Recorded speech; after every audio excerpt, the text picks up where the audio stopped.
बहुत से लोग ये मानते हैं कि इस बात से कोई फर्क नहीं पड़ता कि उनका ताल्लुक किस मजहब से है और तमाम मजहब मुख्तलिफ रास्तों की तरह हैं जो एक ही मंजिल यानी खुदा की तरफ ले जाते हैं।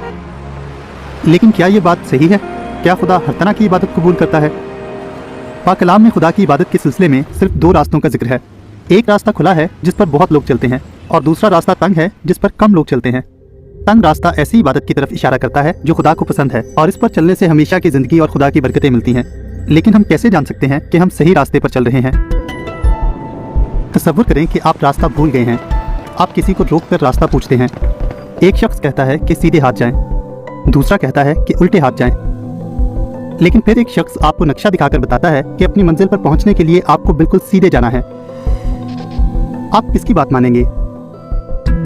पाक कलाम भी एक नक्शे की तरह हमारी मदद करता है ताकि हम सही तरीके से खुदा की इबादत कर सकें। तो फिर खुदा की इबादत के सिलसिले में इतने फर्क नजरियात क्यों हैं?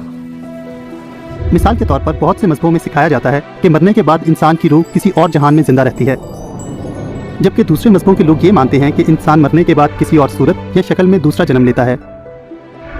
ये तो बस एक मिसाल है जिससे पता चलता है कि एक ही मामले के बारे में कितने फर्क नजरियात पाए जाते हैं। क्या हर मजहब की तालीम सही हो सकती है? पाक कलाम के मुताबिक मुर्दे कुछ भी नहीं जानते।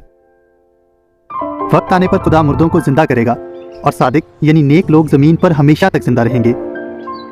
अगर पाक कलाम में मौत के हवाले से वाज़ेह तौर पर बताया गया है तो दूसरे मामलों जैसे कि हमारे चाल चलन के बारे में क्या बताया गया है? हम किसी भी मजहब से ताल्लुक़ रखते हों, अगर हमारा चाल चलन खुदा के मेयारों के मुताबिक नहीं है तो हमारी इबादत बेफ़ायदा हो सकती है। पाक कलाम में बताया गया है कि हमारे ज़माने के बहुत से लोग बेइज्जत, वहशी और नेकी के दुश्मन होंगे। लेकिन इसमें यह भी बताया गया है कि सच्चे मजहब के पैरोकार सुलह पसंद होंगे और ऐसी बातें और काम करेंगे जो खुदा को पसंद हैं।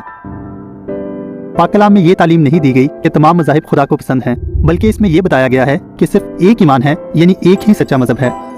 जो शख्स खुदा की मर्जी के मुताबिक उसकी इबादत करता है उसे खुदा के करीब जाने और हमेशा की जिंदगी हासिल करने का मौका मिलता है।